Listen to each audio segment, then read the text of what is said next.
Gurvashtakam by Sri Shankaracharya. Mananam. ಗುರ್ವಷ್ಟಕಂ ರಚನೆ ಶ್ರೀ ಶಂಕರಾಚಾರ್ಯರು. ಮನನಂ.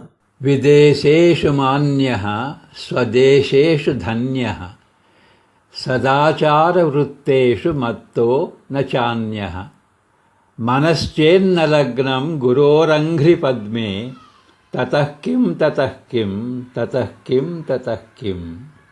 ವಿದೇಶೇಷು ಮಾನ್ಯಃ ವಿದೇಶೇಷು ಮಾನ್ಯಃ ಸ್ವದೇಶೇಷು ಧನ್ಯಃ ಸ್ವದೇಶೇಷು ಧನ್ಯಃ ಸದಾಚಾರವೃತ್ತೇಷು ಸದಾಚಾರವೃತ್ತೇಷು ಮತ್ತೋ ನ ಚಾನ್ಯಃ ಮತ್ತೋ ನ ಚಾನ್ಯಃ ಮನಶ್ಚೇನ್ನ ಲಗ್ನಂ ಮನಶ್ಚೇನ್ನ ಲಗ್ನಂ ಗುರೋರಂಘ್ರಿ ಪದ್ಮೇ ಗುರೋರಂಘ್ರಿ ಪದ್ಮೆ ತತಃ ಕಿಂ ತತಃ ಕಿಂ ತತಃ ಕಿಂ ತತಃ ಕಿಂ ತತಃ ಕಿಂ ತತಃ ಕಿಂ.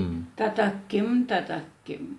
You may claim that you have won name and fame in the foreign countries. In addition, you have won laurels in your own country, and you may also claim none to be equal to you in good conduct and behavior. Yet, if the mind does not stay focused on the lotus feet of the Guru, what is the use? What is the use? What is the use? What is the use? ಯಾರೇ ಆಗಲಿ ವಿದೇಶಗಳಲ್ಲಿ ಹೆಸರು ಮತ್ತು ಖ್ಯಾತಿ ಗಳಿಸಿ ಬಹುಮಾನ್ಯನಾಗಿರಬಹುದು. ಅದರೊಂದಿಗೆ ಸ್ವದೇಶದಲ್ಲಿ ಗೌರವ ಗಳಿಸಿ ಧನ್ಯನಾಗಿರಬಹುದು. ಸದಾಚಾರ ಮತ್ತು ಸನ್ನಡತೆಯ ಪಾಲನೆಯಲ್ಲಿ ತನಗೆ ಸರಿಸಮಾನರಿಲ್ಲವೆಂದು ಬೀಗಬಹುದು.